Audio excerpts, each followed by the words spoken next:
Hello my dear family, তোমরা সবাই কেমন আছো? আশা করছি তোমরা সবাই ভালো আছো।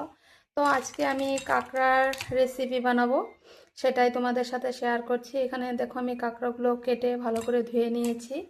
এখানটায় আলু টুকরো করে নিয়েছি, পেঁয়াজ কুচি নিয়েছি, টমেটো কুচি নিয়েছি, এখানটায় কাঁচা লঙ্কা ফালা করে নিয়েছি, আর এখানটায় কাঁকড়ার তেলটা ছিল সেগুলো আমি ভালো করে ধুয়ে নিয়েছি।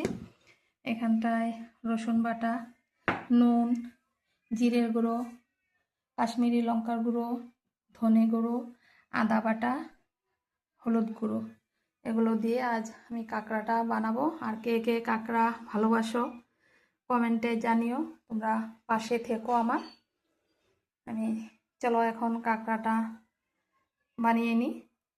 প্রথমে আলুগুলো আগে ভেজে নেব আমি। এখন আলুগুলো দিয়ে দেবো, নুন দিয়ে দেবো। আমার আলু ভাজাগুলো হয়ে গেছে, নামিয়ে নেব। এখন পেঁয়াজগুলো দিয়ে দেবো, কাঁকড়ার তেলটাও দিয়ে দেবো এটাতে, দিয়ে ভালো করে ভাজা ভাজা করে নেব। এখন টমেটোগুলো দিয়ে দেবো,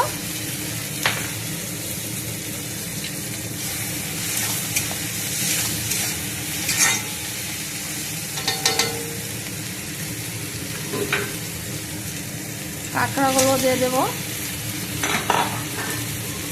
দেবো কাঁচা লঙ্কা, আদা বাটা, সরি রসুন বাটা, এটা হলো আদা বাটা, নুন, হলুদের গুঁড়ো, ধনে গুঁড়ো, কাশ্মীরি লঙ্কার গুঁড়ো,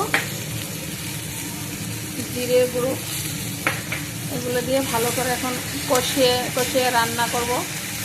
আর তোমরা কে কোথায় থেকে আমার ভিডিওগুলো দেখছো কমেন্টে জানিও। আর নতুন হয়ে থাকলে আমার পেজটাকে ফলো করে দিও।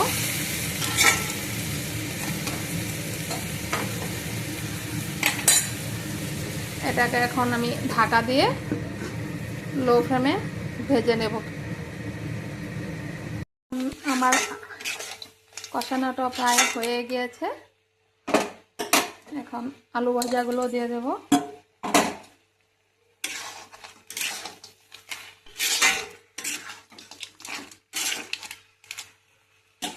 দিয়ে একটুখানি জল দিয়ে দেব যাতে কাঁকড়াটা সিদ্ধ হয়ে যায় ভালো করে।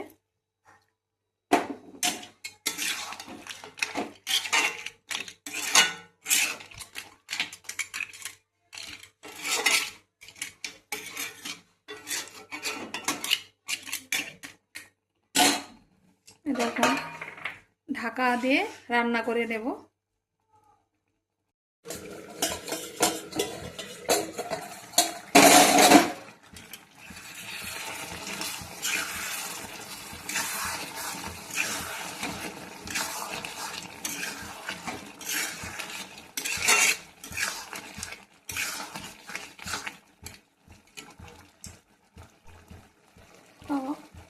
এটা এখন আমি ঝোলটা শুকিয়ে নেব, যাতে ঝোল রাখবো না আমি।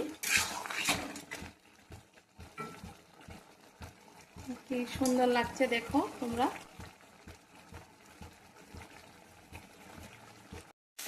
তো দেখো এখানটা আমার কাঁকড়া ভাজাটা হয়ে গিয়েছে, এখন এটা নামিয়ে নেব। তাহলে এখনকার মতন আসি, তোমরা সবাই ভালো থেকো, সুস্থ থেকো।